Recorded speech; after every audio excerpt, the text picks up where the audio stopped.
À 17h, suivi de Arvitz, du Shiur et du couvre-feu.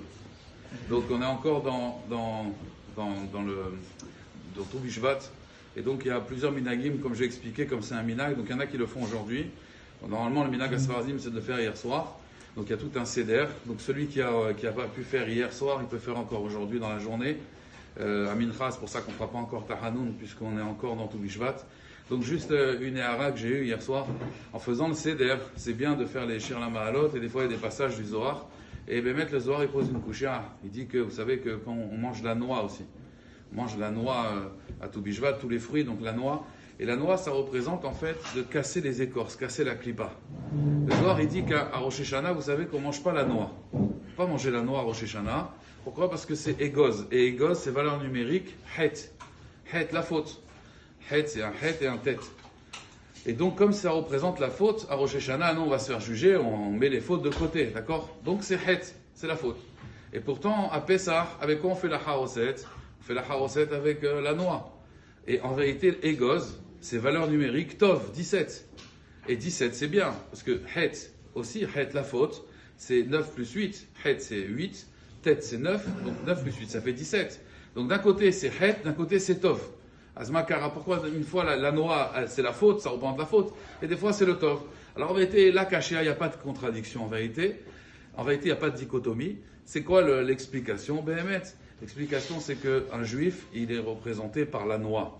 La noix, en fait, il a une klipa. Vous savez, une klipa, une écorce. C'est cette écorce-là qu'on a dans le cœur. Et tant qu'on a cette écorce, alors on est imperméable à la Torah. On a beau faire des vrais Torah, ça rentre pas. Mais une fois qu'on a cassé la klipa, on a cassé cette écorce, alors au contraire, on étove. Et pourquoi on étove? Parce que la Neshama, tous les matins, on dit Neshama Shenatata Bi Teorai, elle est pure. Ça veut dire que même si un homme il faute, c'est au niveau du corps, au niveau de la klipa. Mais sa Neshama en soi, elle est pure. Tout le travail, c'est quoi? C'est de casser la klipa. Une fois qu'on a cassé l'écorce, la noix, elle étove. Donc d'un côté, c'est chet, c'est la faute, parce que quelqu'un qui a une klipa, une écorce, il n'arrive pas à faire tchouva, mais quand on a cassé la klipa, alors au contraire, elle est tov. Il reste le tov chez l'être humain. Et d'ailleurs, c'est ce qui s'est passé avec Paro. Paro, il était rare, il était mauvais. Mais après, qu'est-ce qu'il a dit? Mi kamocha ba'ilim Hashem. Même Paro, en vérité, quand il a cassé son écorce, c'était une grosse écorce, il a fallu 10 makot pour le casser, le piler. Vous savez, on prend une noix, on va la piler, mais une fois que on a cassé l'écorce, alors la personne, elle est tov. Et ça, c'est le moussard de tous les fruits de Toubou Bishvat. Quand on regarde les fruits, il y a des fruits qui ont des écorces. Il y a des fruits qui n'ont pas d'écorce, mais ils ont un noyau. Ça veut dire qu'à l'intérieur, il y a du bon, mais il y a aussi du mauvais. Donc, il faut aussi enlever ce mauvais-là.